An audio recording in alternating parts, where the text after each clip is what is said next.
ano yung mga pagkain na usually kinakain ko for breakfast o di kaya kung ano-ano yung mga pagkain pwede nating isuggest for breakfast for those na gustong mag-low carb. We can set another video for those na gustong mag-low carb at gustong mag-breakfast. But today, I will share with you kung ano yung usual routine ko. So, usual routine in the morning, kapag gumigising ako sa umaga, kung meron akong kailangan trabahuin, for example, meron akong kailangan gawin using a computer, usually, nagbabike ako. So, yan yung aking stationary bike, yan yung may desk, wherein while nagbabike ka, ay pwede kang trabaho using your devices and kung ano man yung meron sa inyo. Or you can even write there. So, pwede lang. So, it's a passive way of doing some exercise while at the same time, nakakapagtrabaho. I usually do it in the morning while alam kong tulog pa yung lahat ng mga tao because when I feel like gising na ang mundo, hindi na rin ako ganun ka makapag-concentrate. So I usually take my time alone and that alone time is the time that I dedicate para makapag-isip ako and I can plan my day ahead and my week ahead and my year ahead and my life in general. So after that one, naliligo na,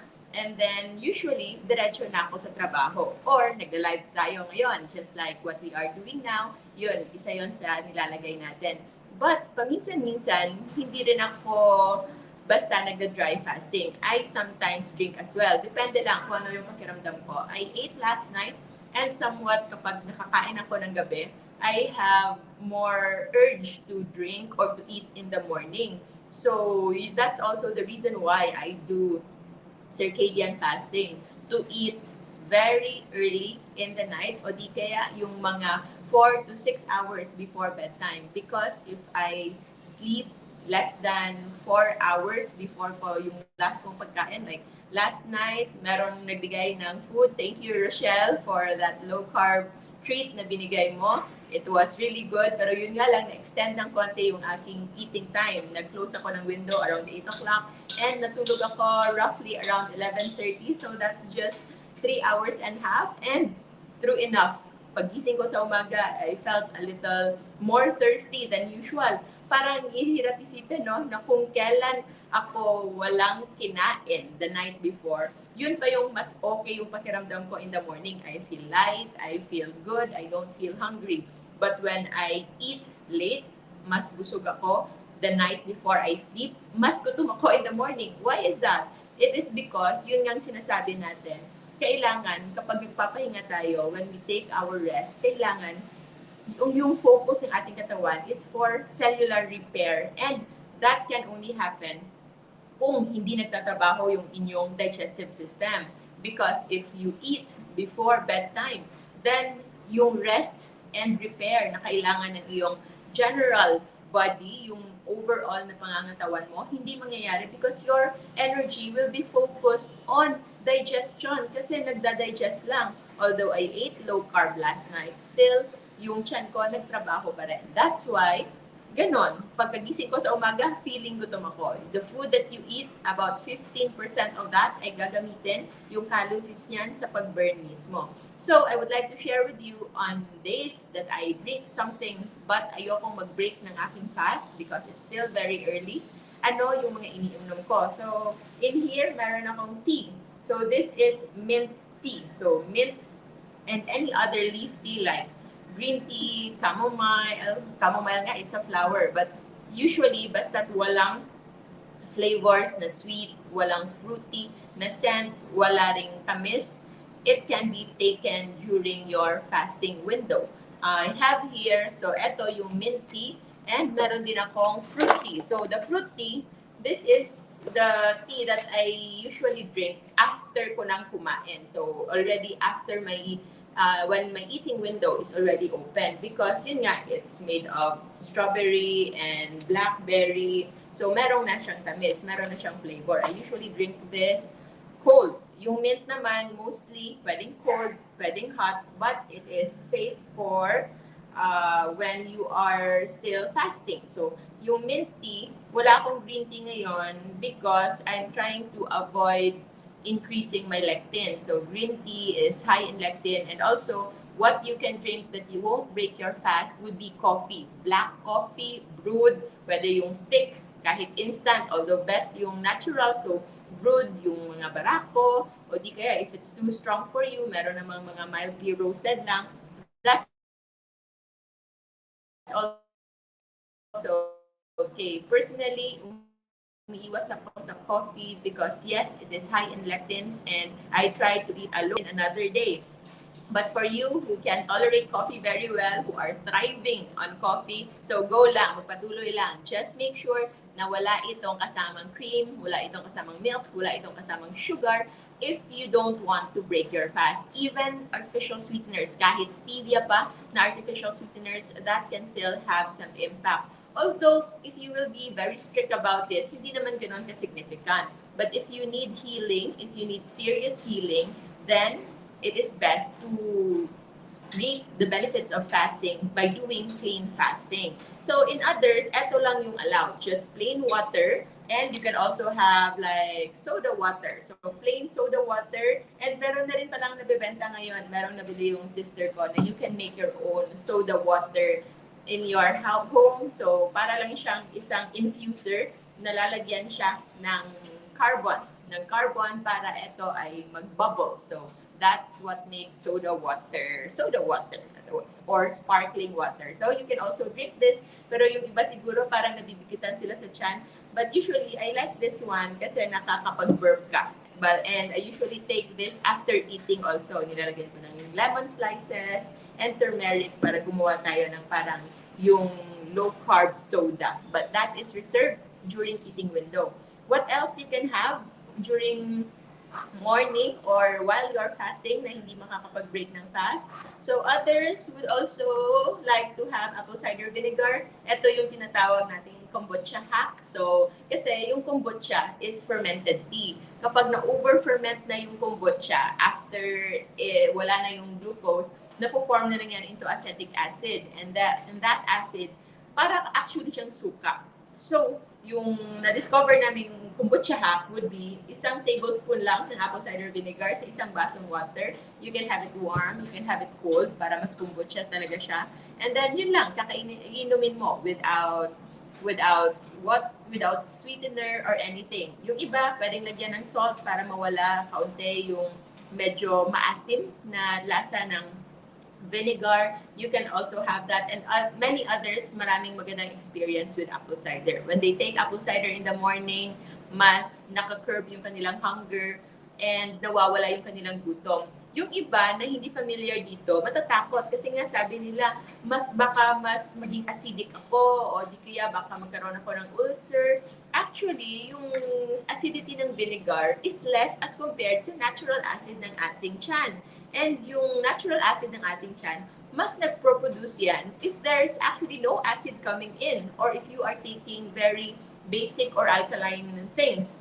So when you actually take like apple cider vinegar, nag-i-induce ka ng more acid sa iyong stomach, and yung mangyayari dyan, your stomach lining will no longer produce acid para ma-maintain niya yung kanyang normal acidity level. So that's how our body works. Hindi niya lalagyan ng acid, yung acid na mismo. That's why marami yung nag-thrive, they do well, na kapag nag-consume sila ng apple cider vinegar or any other acid-like na mga drinks and stuff, na-feel nila na mas nawawala yung kanilang gutom. Yung sakit sa kanilang tiyan ay mas nawawala because it's actually our stomach naturally nini-neutralize niya yung acid na yon. It can produce also mucin. So, mucin is mucoid, para siyang malapot, parang laway, para ma-neutralize yung acid na kinain mo. That's how amazing our body is.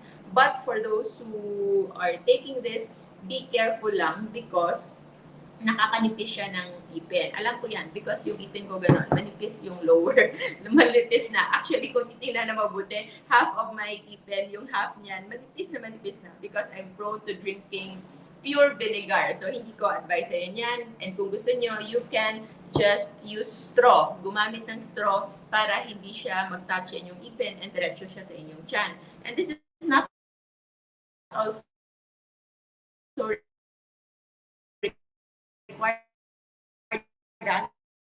lahat ng ito. And if you feel like you need electrolytes, you can also add your electrolytes in these drinks. And as for last time, yung orange juice na pampahaba ng buhay natin would be the turmeric. So turmeric, yung kanyang active component is curcumin. So yung curcumin is an active compound that is found to actually mas ma-improve niya yung autophagy sa ating katawan. It's the self-cleansing mechanism ng ating katawan para ito ay madaling malinis and yung mga kung ano-anong mga proteins na misfold dyan and also yung mga nakakabara ng ating mga systems why it's becoming dysfunctional, yun ay nalilinis din and that's why we are optimizing our function sa lahat, virtually sa lahat ng ating organ systems. And with these drinks, you can have, di ba, the tea, you have the coffee,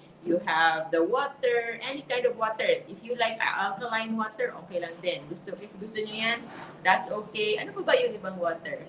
Yung mga, meron ding ibang plain electrolyte water na, that's also okay. But make sure wala itong flavoring. So, the vinegar, the apple cider vinegar, and what you can add there are your electrolytes. So, meron tayong salt. So, any kind of salt, the more natural, the more unprocessed, the better. Yung iba nangangailangan ng potassium, so you can have this salt substitute na made of potassium citrate. Yan, nasa potassium citrate lang yan. And also, kung hindi man, wala mang available na ganito sa inyo, this is salt substitute, meron namang cream of tartar. So, yung cream of tartar, available naman sa lahat ng mga malalaking supermarket. Nasa spice section siya. So, a little dash, meron ka ng, at least meron ka ng kakaunting electrolyte. Like, say for example, a half teaspoon of this, yung equivalent niyan, parang isang banana ng potassium yung equivalent niyan. So, yun yung usual. And then after, punta na ako ng trabaho, depende if, say for example, yung i-assist kong operation ay maglalast ng 10 hours, 12 hours, and gusto ko lang kumain and medyo gutom na din, I can eat before that, or kung alam ko namang maybe we can finish before 6 o'clock or magkakaroon ng break kasi minsan by 6 o'clock meron pa pangalawang kaso. That's why we sometimes go home 12 midnight, more past 12 midnight. And then pagka umaga, balik na naman. Same routine. And if I can break my fast or I can eat before sundown, usually hindi na rin ako kumakain. And hihintayin ko na lang na matapos yung operation namin so I can eat. As much as possible, I try to avoid eating late at night. Kung pwede, itulog na lang and just eat the next day earlier. So that is why merong mga panahon na nakikita ninyo na nagbe-breakfast tayo ng early morning. It's mostly because hindi na ako nakakain yan afternoon dinner and yung fasting ko is already at 16, 18, 20 hours even by 8 o'clock kasi one meal lang ako nakakain that time and usually very early like lunchtime only. So yun lang muna for now. Marami pa tayong kailangan pag-usapan but of course isa-isa lang, baka ma-overwhelm kayo. Next time ulit, that's my usual routine. And kung nagtatanong bakit sa pagpa-fasting ko ay hindi naman pumapayat yung aking mukha. Ganito talaga yung aking mukha. Kahit pa nung yung pinakamababang timbang ko was 110 pounds. So, mga 50 kilos, pero yung mukha ko ganyan talaga. It's like that. So, I think it's a blessing in disguise. Kasi kung baka payat na payat yung mukha ko, ay matatakot kayong mag-fasting, baka matakot kayong maging ganyan din yung mukha ninyo sa kaka-fasting na parang alansay na. And also, one way to increase your muscle bulk para sa mga mommies dyan na mga gustong magpalaki ng mukha kasi sinasabihan na sila ng kanilang husband that they look really, really thin, chew more.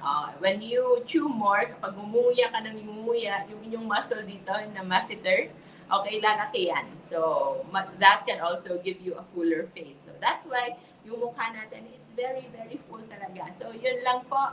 Maraming salamat. I'll see you again in our next video. If you wish to know more about electrolytes, kung anong mga drinks, and bakit natin sila kailangan, and how much we need on our day-to-day, and yung mga electrolytes is very essential, especially kung nagkakaroon kayo ng headache, palpitations, and then panghihina, and then halos himatayin na kayo sa low carb because maybe you are not doing it the right way. If you need guidance, we have a masterclass for that. Search nyo lang po yung Facebook page natin. Nandyan yung mga admins natin to help you. So it's LCF Masterclass by yours truly, Josephine Grace Rojo. And to start naman, kung gusto niyo namang kayo lang muna, then it's also good. You can get inspiration on food in our Facebook group na Life Without Rice. And of course, for questions, for motivations, kung meron man kayong mga gusto mong itanong or madiscover, and just learn about low carb and fasting, and also see and get to know our community. We are already nearing 300,000 in LCFF and more than almost 400,000 in Life Without Rice. So in LCFF, it's low carb feasting and fasting community. And for those in Facebook naman and YouTube, if gusto nyong tumawag lang, you can call our admin in 0917-993-1239. Yun lang muna for now. Maraming salamat po, everybody. Always remember to stay low carb so that, of course, we always stay safe. Have a good day po.